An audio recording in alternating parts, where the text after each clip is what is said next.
Many will argue there's a great big bubble building in the housing market. And although for different reasons, it sure feels reminiscent of 2008, 2009 when it all came crashing down. Prices were rising so fast back then that investors were buying homes and turning around and selling them in days, weeks, sometimes a matter of months without doing anything to them and turning massive profits.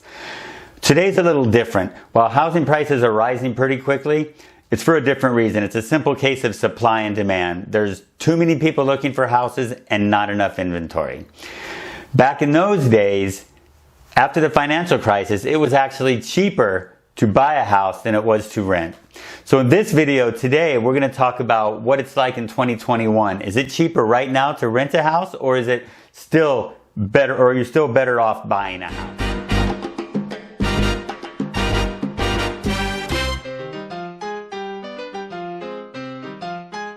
Hi, my name is Joel Y. Subscribe to this channel and I'll teach you how to sell your house yourself, so no matter what you do, you're going to save those real estate commissions and you'll make more money regardless. So as I said, the scenario today is a little different because it's a matter of supply and demand. According to Black Knight, which is a company that collects housing data, this is the 17th consecutive month of home prices rising. They've risen 14.8% year over year since last year. That's the highest that housing prices have risen since Black Knight started keeping track in the mid-1990s. That's crazy, 14%. If we all would have known this a year ago, we would have sunk all the money we had into real estate and then turned around and been selling those houses today. But to the point here, you know, right after the 2009 crisis, when I first got into real estate, a great way to get business was to convince people that it was cheaper to buy a house than it was to rent, and it was. So we would go around and we would send postcards to like apartment complexes, or we would put notices on bulletin boards with our little pull-off phone numbers and telling people you can buy a house cheaper than you're paying in rent right now and own your own property. And it was working. We were selling tons of houses that way. And that went on for years, all the way up into 2017, 2018, 2019, it started to get a little rougher, and then 2020 it kind of started to even out. You know, you could still find good deals. But now in 2021, with that 14.8% increase in housing prices I just talked about, is it cheaper now to rent or to buy? Well, the average mortgage payment in America right now is $1,487. The average rent in America is $1,171. The most expensive places to have a mortgage are Hawaii, California, and New York, with an average of $1,684. And the cheapest places to have a mortgage are Iowa, Indiana, and Arkansas, with an average mortgage payment of $978.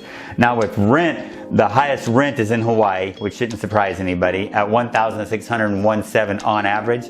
And the cheapest is West Virginia. That's the cheapest place you can rent a house right now, for an average of $725. So you can see that now, everything else notwithstanding, including like the benefits of owning a house, like equity and getting to do what you want to it, and the benefits of renting, like not having to take care of repairs and not having to worry about, you know, selling it if you had to move. Right now, just cash out, it's cheaper to rent a house than it is to buy. So if you've been thinking about selling your house, now would be a good time to sell it, to cash in on that equity that you've been building in it, and then rent for a while until whatever happens to this housing market happens, because something's got to give. Again, according to Black Knight, the current levels of home growth aren't sustainable for an extended period of time. So we've either got to stabilize this market, or, as a lot of these YouTubers have been predicting for the last 5 and 6 years, there's going to be a market crash. You know, they predicted it in 17, 18, 2019, 2020. Their predictions might actually come true in 2021. Because as I say, something has got to give. People are just getting priced out of the market. If you're trying to make a decision right now, if you own your house, whether to sell or not, yeah, now's a good time to sell it, cash in, and then rent for a while. Keeping in mind that once these latest leases run out, those landlords could start raising their rent again, because rent prices have been on the rise too. Just housing in general has become expensive. Subscribe to this channel, and like I said, I will teach you how to sell your house yourself. I'll give you lots of tips and strategies that will make you more money and that can teach you to sell your house fast. And I will also keep you up to date on market conditions and how best to handle it when it does come time to sell your house.